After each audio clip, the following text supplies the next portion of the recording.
Astro energy vibe நேயர்கள் அனைவருக்கும் வணக்கம். நான் உங்களுடைய காதல் ஜோதிடர் ஈஸ்வரிங்க. இன்றைக்கி என்ன பார்க்க போகிறோம் அப்படின்னு பார்த்தீங்கன்னா, பர்டிகுலராக பார்க்கும்போது ஒவ்வொருத்தருக்கும் ஒவ்வொரு நிலைகள் இருக்கும். ஏன்பா எனக்கு இந்த நிலை இருக்குது, இது இல்லாமல் இருந்தால் நான் நல்லா இருந்திருக்கணும், இது இருக்கிறதுனால எனக்கு இது பிரச்சனையாக இருக்கும் அப்படின்னு பல பேருக்கு ஒரு கேள்வி இருக்கும் இல்லையா? ஸோ நம்ம ராசி, இந்த ராசி நம்ம பிறந்திருக்கோம். ஸோ இந்த கேரக்டர் ஏன் நமக்குள்ளே இருக்குன்றதை எனக்கு ஒரு தெரிஞ்சுக்கிறதுக்கான ஒரு பதிவு தாங்க. பொதுவாக காலச்சக்கரத்தின் 6ஆம் இடம் சொல்லக்கூடியது பார்த்தீங்க அப்படின்னா கன்னி ராசி. கன்னி ராசியில் நீங்கள் பிறந்திருக்கீங்க அப்படின்னா இருக்கிறதுலே சூப்பரான ஆட்கள்னு ஒவ்வொருத்தருக்கும் ஒவ்வொரு மாதிரியான ஸ்பெஷலில் நீங்கள் ஒரு விதமான ஆட்களுங்க. ரொம்ப ஒரு சூப்பரான ஆட்கள்னு சொல்லலாம். ஏன்னா புதன் உச்சம் வரக்கூடிய இடங்க, சுக்கிரன் நீச்சமாகக்கூடிய இடம் இருக்குது. எப்பவுமே புத்திசாலித்தனமான ஒரு விஷயம் வேணும் இல்லையா? நம்மலாம் புத்திசாலி.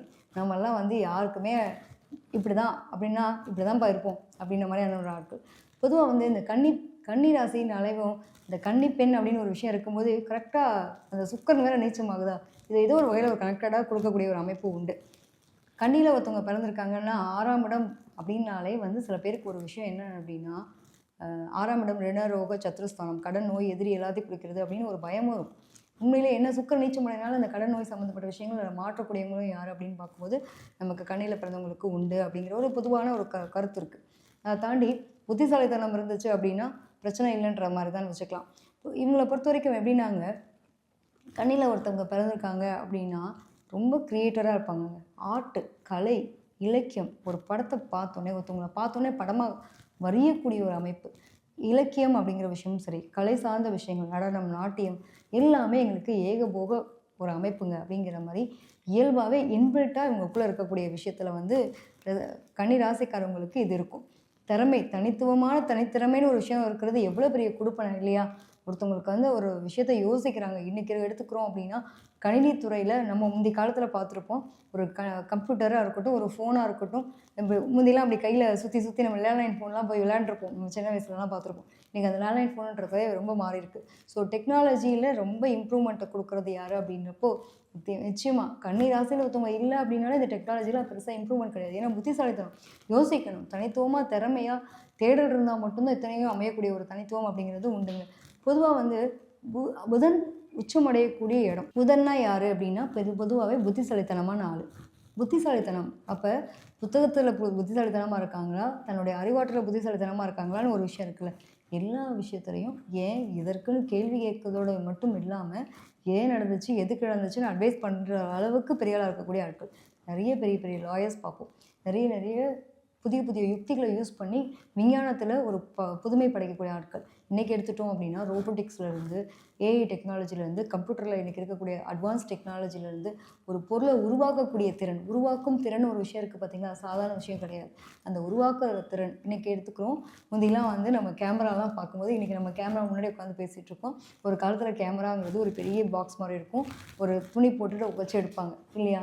இன்றைக்கி பாருங்கள், நம்ம ஃபோனில் கேமரா, அடுத்த செகண்ட் நினச்சோன்னே ஒரு ஃபோட்டோ. ஸோ இந்த அளவுக்கு டெக்னாலஜியில் வளர்ச்சி, புதுமைகளை உருவாக்கக்கூடிய திறன், இது எல்லாமே உங்களுக்குன்னு ஒரு தனித்துவமாக இருக்கக்கூடிய ஒரு அமைப்புங்க. ஒரு 2 விஷயம் தாங்க நமக்கு பிரச்சனை. என்னங்க 2 விஷயம் பிரச்சனை? என்னங்க 2 விஷயம்? எல்லாருக்கும் ஒரு கேள்வி. கண்டிப்பாக காதல் தொடர்பான விஷயத்தில் மாட்டாத கன்னிராசியே கிடையாது. கன்னி பெண்கள் மனதில் கொள்ளை கொண்டவன்ற அளவுக்கு ஒரு பாட்டெல்லாம் பாடுறாங்க. ஆனால் எங்களுக்கு மட்டும்தாங்க தெரியும் நாங்கள் படுற அவஸ்தைன்னு நீங்கள் சொல்கிற வாய்ஸெல்லாம் எனக்கு கேட்குதுங்க. பொதுவாகவே சுக்கிரன் நீச்சமாகுது. எந்த கிரகம் எந்த இடத்துல நீச்சமாகுதோ அது சம்மந்தப்பட்ட பிரச்சனையை சந்திக்காமல் இருக்கவே மாட்டோம். ஸோ 6ஆம் இடம், காலச்சக்கரத்துக்கு 6ஆம் இடம். ஸோ கண்டிப்பாக உங்களுக்கு பெண் சார்ந்த விஷயத்தில் ஏதாவது ஒரு பஞ்சாயத்தை சந்திக்காத கன்னி ராசி கிடையாது. நாங்கள் தாங்க அன்பானவங்க, நல்லவங்க இப்போ தான் சொன்னீங்க. இப்போ எனக்கு பிரச்சனையை சொல்கிறீங்களே அப்படின்னு நீங்கள் கேள்வி கேட்கக்கூடாது. ஏன்னா பிரச்சனைக்கான சொல்யூஷன் உங்கள்கிட்ட தான் இருக்குது. பிரச்சனைக்கான ஆளாகவும் நீங்கள் தான் இருக்கீங்கன்றப்போ இது உங்கள்கிட்ட சொல்லி தான் ஆகும். ஸோ உங்களுடைய நேர் 7ஆம் இடம் அப்படிங்கிறப்போ உங்களுக்கு மீன ராசியாக வரக்கூடிய ஒரு அமைப்பு உண்டு இல்லையா? அங்கே சுக்கிரன் உச்சமடையா, இங்கே சுக்கிரன் நீச்சம். நல்ல பணம் இருக்குங்க. வாழ்க்கைன்னு வாழ்கிறதுக்கு ஒரு மனைவி அமையலை. இன்ன வரைக்கும் முதற் கண்ணனாகவே ஆயிரவனோன்னு பயமாக இருக்குது, முதற் கண்ணியாகவே ஆயிரவனோன்னு பயமாக இருக்குது. நிறைய திறமை இருக்குது, எல்லாத்தையும் இந்த பிள்ளைக்கு ரிஜெக்ட் பண்ணுதுங்க. ஒரு பையன் வரான், நல்ல பையனாக இருக்கான், நல்லா படிச்சிருக்கான், வேலை பார்க்குறான். இல்லை இவன் இந்த மாதிரி இல்லை, இவன் நான் எதிர்பார்த்த மாதிரி நான் இவன் ரொம்ப ஜீனியஸாக இருக்கான், இவன் இதுக்கு தான் கேள்வி கேட்குறான், எனக்கு இதை பிடிக்கல. எத்தனை பேர் ரிஜெக்ட் பண்ணுவாங்க? என்ன விஷயம்னாங்க, இந்த அறிவாளித்தனம் நிறைய இடங்களில் பிரச்சனையை சந்திச்சது. நிறைய அதிக படிப்பு படித்தவனுக்கு அறிவு சில நேரங்களில் வேலை செய்யணும்னு சொல்லுவாங்க பார்த்தீங்களா? அது மாதிரி புத்திசாலியாக இருக்காங்கன்ற பேரில் அனாவசியமான விஷயங்களை ஈஸியாக ஹேண்டில் பண்ணிவிட்டு தட்டி விட்டு போகக்கூடிய ஆட்களும் நீங்கள் தான். ஸோ உங்களோட புத்திசாலித்தனம் எந்த இடத்துல எப்படி இருக்குன்றதை பொறுத்தது. ஸோ கன்னி பெண்கள் அப்படிங்கிறப்பையும் சரி, கன்னியாக இருக்கக்கூடிய பையனாக இருந்தாலும் சரி, அதாவது திருமணம் சார்ந்த விஷயத்தில் முடிவெடுக்கும் போது தெளிவாக தீர்க்கமாக ஒரு நல்ல ஒரு நம்பிக்கையோடு நீங்கள் உட்காந்து பேசி, நான் சொல்வேன் பொதுவாகவே கண்ணியில் பிறந்தவங்களுக்கு மட்டும் நான் ஜாதகம் பார்க்கும்போது சொல்லுவேன், நல்லா உட்காந்து பேசி பழகி பிடிச்சி புரிஞ்சு கல்யாணம் பண்ணிக்கணும். நிறைய பேருக்கு அத்தை பையன் மாமா பொண்ணை கல்யாணம் பண்ணக்கூடிய அமைப்பெல்லாம் நிறைய பேருக்கு வரும். கண்ணியில் பிறந்தவங்களுக்கு சொந்த விட்டு போகக்கூடாதுன்ற மாதிரி ஒரு திருமணம் பண்ணக்கூடிய அமைப்பு இருக்கும். இவங்களாம் தெரிஞ்சவங்க தான் கல்யாணம் பண்ணணும் அப்படிங்கிற ஒரு பிராப்தமும் உண்டு. பர்டிகுலராக பேசி பழகி அண்டர்ஸ்டாண்டிங்கோட கல்யாணம் பண்ணுங்கள். ஒன்றே அன்பு வச்சுட்டாங்கன்னு வச்சுக்கோங்களேன், ஆளுக்கடல் அன்பை வச்சுட்டு சந்தேகன்ற அளவுக்கு கொண்டு போகக்கூடிய ஆட்களும் இவங்க தான். இவங்களுக்குள்ள அந்த இயல்பான ஒரு தன்மை இருக்கும்.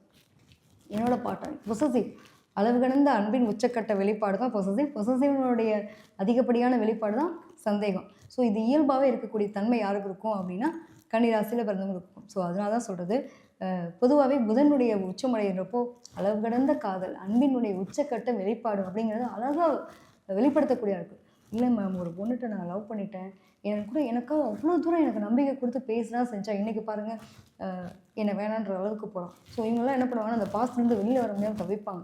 நிறைய பேருக்கு அந்த கண்ணீரில் பிறந்தவங்களுக்கு ஒரு காதல் தோல்விக்கு அப்புறம் ஒரு திருமணம் தொடர்பான விஷயங்களில் ஏதோ ஒரு ஸ்ட்ரகிள் அனுபவிக்கிறது, மனைவி கூட வாடுறதுல சிக்கல் இருக்கும். நிறைய பேருக்கு வந்து மனைவியை விட்டு பிரிஞ்சு வெளிநாடு வெளியூர்லலாம் வசிப்பாங்க. சுக்கரன் உச்சமடைய நல்ல பொருளாதாரம் இருக்குது, பட் வாழ்கிறதுக்கு வாழ்க்கையில் வாழும்போது வாழ்கிற வயசில் போய் பார்த்திங்கன்னா பணம் தேடி போயிட்டேன், எனக்கு பணம்னு வரும்போது வாழ்க்கை வாழும்போது எனக்கு பெரிய ஸ்ட்ரகிள் இருக்குது. நிறைய புலம்பக்கூடிய கன்னிராசிக்காரங்களும் உண்டு. நிறைய பேருக்கு பார்த்திங்க அப்படின்னா இவங்களை தேடி வந்து ஆம்பளை பசங்களாக இருக்காங்கன்னா பொம்பளை பிள்ளைங்க வந்து பேசும், பொம்பளை பிள்ளைங்களாக இருக்காங்கன்னா ஆம்பளை பசங்க வந்து பேசும். அது எங்கேருந்து தான் வருவாங்கன்னே தெரியாது. அதுக்குன்னே ஒரு பஞ்சாயத்து ஓடும். நீ உனக்கு தேவையா? அது கம்யூனிகேஷன்றப்போ இவங்க இயல்பாகவே வந்து சுக்கிரன் புதன் தாங்க ஒரு வசீகரிக்கக்கூடிய தோற்றம். நான் பொதுவாக சொல்லுவது, நம்ம டாபிக் பேசாமல் இருந்தால் நல்லா இருக்காது. காதல் தொடர்பான விஷயங்களை குறிக்கக்கூடிய ஒரு அமைப்பு அப்படின்னு பார்த்தோன்னாக்கா இந்த அன்பு, அதனுடைய எதிர்பாலத்தினுடைய பரிமாற்றம் எல்லாத்தையும் குறிக்கிறது அப்படின்றப்போ இந்த 2 கிரகம் தான். ஸோ புதன் உச்சமடையுது, சுக்கிரன் நீச்சமடையுது.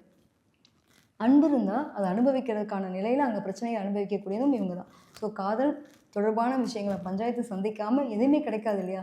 எங்ககிட்ட கேளுங்கப்பா, நாங்கள்லாம் பயங்கர அனுபவசாலிங்கன்னு சொல்லி கன்னிராசிக்காரங்கிட்ட ஒரு கிளாஸ் எடுக்கலாம். அதாவது எல்லாத்துக்கும் கிளாஸ் எடுப்பாங்க பார்த்துருப்போம், காதலுக்கு ஐடியா கொடுக்குற ஆட்கள்லாம் பார்த்துருப்போமா? கண்டிப்பாங்க. நம்ம சந்தனம் சார் ஒரு படத்தில் சொல்லியிருப்பார், எப்படிலாம் லவ் பண்ணணுன்றதுக்கு இதெல்லாம் நீ பண்ணணும்னு ஒரு பேக்கேஜ் மாதிரி பேசியிருப்பாங்க பார்த்தீங்களா? கிட்டத்தட்ட அந்த மாதிரி எடுத்துக்கலாம். ஸோ இவங்க கன்னிராசியை பொறுத்த வரைக்கும் அன்பு வைக்க தெரியும், அன்பை எங்கே எப்படி வைக்கணும் அப்படிங்கிறத பொறுத்து உண்டு. இவங்களோட இப்போ கல்வி, காதல், வாழ்க்கை படம் எப்படி இருக்கும் அப்படின்னு எடுத்துட்டோம்னாக்கா, கல்வியை சார்ந்த கல்வி அப்படிங்கிறப்போ கண்டிப்பாக இவங்களுக்கு குடும்பம் சார்ந்த விஷயத்தமாக இருக்கட்டும் அட்வைசபிள்.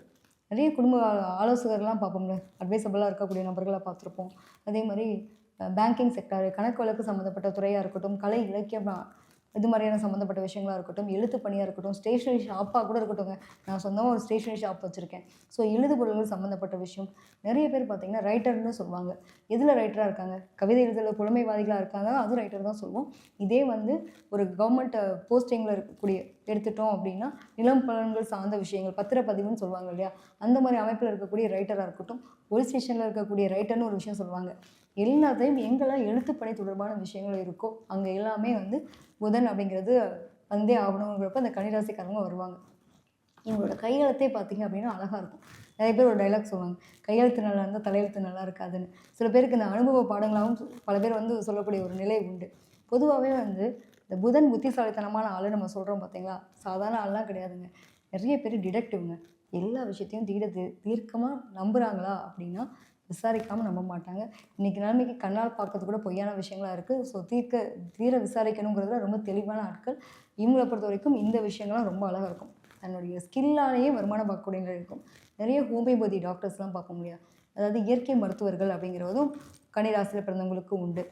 செடி கொடியெல்லாம் வீட்டவே கார்டன் ஆக்குறவங்களும் இவங்க தான். ரொம்ப அழகாக வந்து ஒரு கிஃப்ட் கொடுத்தா கூட சரி, ரொம்ப ப்ளசன்டபுளாக நம்மளை வந்து ஹாப்பியாக வச்சுக்கிறது அப்படிங்கிறப்போ சாதாரணமாக இல்லை. ஃப்ரெண்ட்ஸ்க்காக நிறைய எஃபெக்ட் போட்டு நிறைய விஷயங்களை செய்கிறது, அதே மாதிரி பணம் செலவு பண்ணுறது, இது எல்லாமே இவங்களுக்கு இருக்கக்கூடிய தன்மை இருக்கும். ஒரு பக்கம் கருமி இவங்க தாங்க, நான் அதெல்லாம் சும்மாலாம் சொல்ல மாட்டேன். எக்ஸ்ட்ரா நிறையா செலவு பண்ணுற ஆட்களும் இவங்க தான். எக்ஸ்ட்ரா நிறையா செலவே செய்யாமல் சேர்த்து வச்சு கருமையாக இருக்கக்கூடியவங்க. கணக்கு போட்டு எதை செஞ்சாலும் பிளான் பண்ணி பண்ணணும் அப்படிங்கிறதுல ரொம்ப தெளிவாக இருப்பாங்க. ஒரு காசை 4 காசு ஆக்கவும் தெரியும். அதே வந்து தனியாக இருக்க வரைக்கும் ஒரு காசு 4 காசு ஆக்குவாங்க. பாட்டர் வந்தோடனே பாட்டரை இம்ப்ரெஸ் பண்ணுறதுக்காக எக்ஸ்ட்ரா போட்டு என்னென்னலாம் முடியாததை கூட முடிஞ்ச அளவுக்கு பண்ணக்கூடிய நபர்களும் இவங்க தான். ஸோ அந்த அளவுக்கு ரொம்ப அதிபதிசாலி. கன்னிராசியை பொறுத்த வரைக்கும் ரொம்ப சூப்பரான ஆட்கள். எது நீச்சமாகுது அது சார்ந்த பிரச்சனைன்றப்போ பணம், பொருளாதாரம், பெண் சார்ந்த விஷயம், மண்ணாசை பொன்னாசை தீராம ஆசை அப்படின்றது கன்னிராசிக்கு இயல்பாகவே இன்பில்ட்டாகவே இருக்கும். ஸோ இந்த விஷயத்தில் இவங்க ரொம்ப கேர்ஃபுல்லாக இருக்கும். எதன் மீது ஆசைப்படுறோமோ அதுதான் நமக்கு பிரச்சனை கொடுக்குன்றப்போ ரொம்ப கவனமாக இருக்கும். நிறைய பேருக்கு சகோதர சகோதரிகள் விஷயத்துலலாம் பெரிய ஒரு போராட்டங்கள் இருக்கும். சொத்துக்கள் சம்மந்தப்பட்ட விஷயங்கள் ஒரு பார்க்கும்போது பிரிவினை பண்ணுறாங்க அப்படிங்கிறப்போ உங்களுக்குள்ளே பிரிவினை வர்றதுக்கான அமைப்புகள் வந்துடும். ரொம்ப கவனமாக ஹேண்டில் பண்ணணும். சொத்து எப்போ வேணாலும் சம்பாரிச்சுக்கலாம். உறவு வேணும் அப்படின்னு நினச்சோன்னா உறவுக்காக சொத்தை விட்டு கொடுக்க தயாராக இருக்கும். இல்லைங்க எனக்கு உறவு போனாலும் பரவாயில்ல சொத்து வேணும் அப்படிங்கிறப்போ இந்த ஒரு பஞ்சாயத்தை சந்திக்கக்கூடிய கன்னிராசி கண்டிப்பாக உண்டு. நிறைய நாலேஜபிள் கலை இலக்கியம் சார்ந்த விஷயங்கள் எல்லாம் மட்டும் இல்லாமல் எல்லா விஷயத்திலும் தேடல் இருந்துக்கிட்டே இருக்கும். எப்பயுமே வயசானாலும் ஆள் ஸ்டைல் எப்படி மாறவே இல்லை, நம்ம மிதனத்துக்கு சொன்னோமோ அதே மாதிரி புதன் உச்சம் பெறலாம். உங்களுக்கும் வந்து வயசானாலும் உங்களுடைய அழகு மாறவே மாறாது. இளமைத்துவமான விஷயங்கள் எப்பயுமே குழந்தைத்தனமான நிலை இருக்கும். இளமையை தனக்குள்ளே இன்வெர்ட்டாக வச்சுட்டே இருக்கக்கூடிய ஆட்கள் நிறைய வந்து சேட்டை செய்கிறதும் நம்ம தான். வயசாகிடுச்சு இந்த வயசுலேயே இருந்தவங்களுக்குலாம் இது தேவையான 4 பேர் திட்டுவாங்க. இப்போ பாரு 4 பிள்ளைங்களோட பேச வேண்டியது, பண்ண வேண்டியது, அட்வைஸ் பண்ண வேண்டியது அப்படின்ற மாதிரி. ஸோ இது இயல்பாகவே இருக்கக்கூடிய தன்மை இருக்கும். அது ஒரு தவறாக மட்டும் போகாமல் பார்த்துக்கிறது நல்லது. பொதுவாகவே இவங்களுக்கு தவறான வாய்ப்புகளும் சேர்ந்து வரக்கூடிய அமைப்பு இருக்கும். ஏன்னா இவங்களுடைய 2ஆம் இடமே பார்த்தீங்க அப்படின்னா சுக்கரனோட ஒரு பெண் தொடர்பான விஷயங்கள் ஏதோ ஒரு வகையில் ஒரு பஞ்சாயத்து இல்லாமல் வரவே வராது. ரொம்ப ரொம்ப கவனமாக இருங்க. பெண் தோழிகளாக இருந்தால் கூட உங்களுக்கு அது பஞ்சாயத்து வரும். பெண்களாக இருக்கோம் மேம் நீங்கள் ஆண்களுக்கு சொல்கிறீங்க அப்படின்ற மாதிரி இருந்தால் கூட நிச்சயமாக இது சார்ந்த விஷயத்தில் கவனமாக இருங்க. மற்றபடி எதுவுமே இல்லைங்க. ரொம்ப சூப்பராக இருக்கக்கூடிய ஒரு ராசி தான் எடுத்துக்கலாம். உங்களுக்குலாம் ஒரு நாள் பத்தாதுங்க. காலச்சக்கரத்தை அடிப்படையாக வச்சு நம்ம சொல்ல ஆரம்பித்தோம்னா இன்றைக்கெல்லாம் சொல்லிகிட்டே இருக்கணும். ஏன்னா உங்களுடைய நேர் 7ஆம் இடமே குருவினுடைய வீடு. அங்கே வந்து சுக்கிரன் உச்சமடைகிறாரு, புதன் நீச்சமடைகிறாரு. ஸோ எதிர்பார்ப்பை குறைச்சிக்கோங்கன்னு ஏகப்பட்ட விஷயங்கள் அப்படி அப்படியே அடுக்கடிக்கிட்டே போகலாம். ஒவ்வொரு உங்களுடைய ராசிக்கு 2ஆம் இடம் 3ஆம் இடம் அப்படின்னு காலச்சக்கரத்தை எடுத்து பேச ஆரம்பித்தோம்னா அவ்வளோ விஷயங்கள் இருக்குது. நான் இப்போ கொடுத்துருக்கிறது வந்து ரொம்ப குட்டியாக கொஞ்சமான ஒரு விஷயங்கள் மட்டும்தான். உங்களை பற்றி சொல்கிறதுக்கு ஏகப்பட்ட விஷயங்கள் இருக்குது. அழகானவங்க, அறிவானவங்க, அழகும் அறிவும் எல்லாம் ஒன்று சேர்ந்து ஒரு கலவையாக இருக்கக்கூடிய நீங்கள் தான்.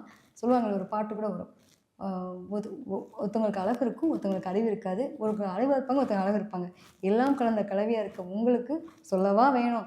எல்லா விஷயத்திலும் நீங்கள் தாங்க சூப்பர். அதில் எதுவும் மாற்றம் கிடையாது. எப்பயுமே தனக்கான விஷயத்த தன்னம்பிக்கையோட தன்னை அங்கீகரிக்க தெரியாட்டி தாழ்வு மனப்பான்மை வந்தால் நம்மளோட லைஃபே மோசமாக போயிடும். ஸோ எப்பயுமே வந்து தன்னம்பிக்கையும் தனக்கான நான் ரொம்ப அழகுப்பா அப்படின்னு எத்தனை பேர் நம்ம கல்யாணம் பண்ணி நின்று பேசுவோம். ஐயோ நமக்கு நம்ம இப்படி இருக்கமேன்ற எண்ணம் வந்துச்சுன்னா தாழ்வு மனப்பான்மைன்ற ஒரு விஷயத்தை மட்டும் உள்வாங்காமல் இருந்தீங்க அப்படின்னா நீங்கள் சூப்பர் தாங்க. ஸோ அழகு அறிவு சேர்ந்த ஒரு கலவை, அது அழகான இடத்துல அறிவோடு வெளிப்படுத்துனீங்க அப்படின்னா உங்களுடைய வாழ்க்கை சிறப்பாக இருக்கும் அப்படின்றதோட நான் முடிச்சுக்கிறேன். நன்றி, வணக்கம்.